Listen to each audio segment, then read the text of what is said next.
that's racing by, or that fire truck, or that emergency vehicle, that state trooper, that highway patrolman, whatever the case is, the sheriff and the police officer, you just lift a prayer for them. It's not a coincidence. The Father really has so much desire to put into this earth. And it's not so much a matter of us, we get all caught up in I need to hear God's voice, I need to do all this, and that's all part of it, I understand. But oftentimes, the Lord moves from the vague to the specific, and you have to respond to the vague before you get to the specific. And if you don't respond to the vague, you'll never hear the specific. And so a lot of times people say, I want God to speak like a loudspeaker in my brain. And it's like, but they're the ones who ignore his promptings that are like praying for that ambulance or that friend who crosses their mind continually.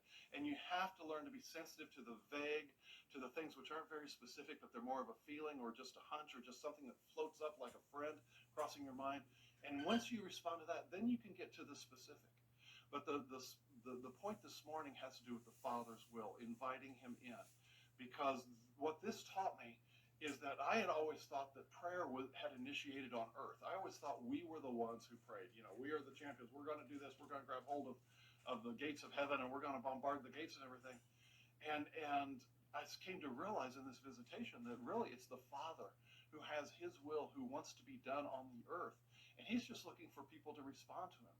But he's not going to do it with a flash and a bang and a neon sign that says, hey, this is your Father. I've got stuff I want to be done. On the earth, he's going to do it in subtle ways, things that happen across your path, and you just respond to him. So find ways to be thankful, but you find ways to be thankful, and then you pray for that person.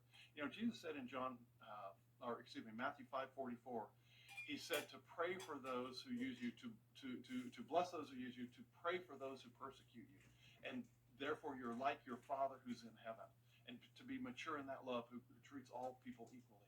And that's the key right there, is to walk in love and to lift up that prayer for the person. You don't know. Maybe they have no one praying for them. Maybe you are the only person who has ever prayed for them.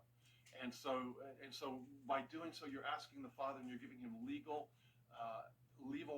rights to enter into their life in that area and to help them and bless them. All right, I'm done for the day. We'll see you next week. Another visitation, some other things the Lord has taught me on some other things. But God bless for today.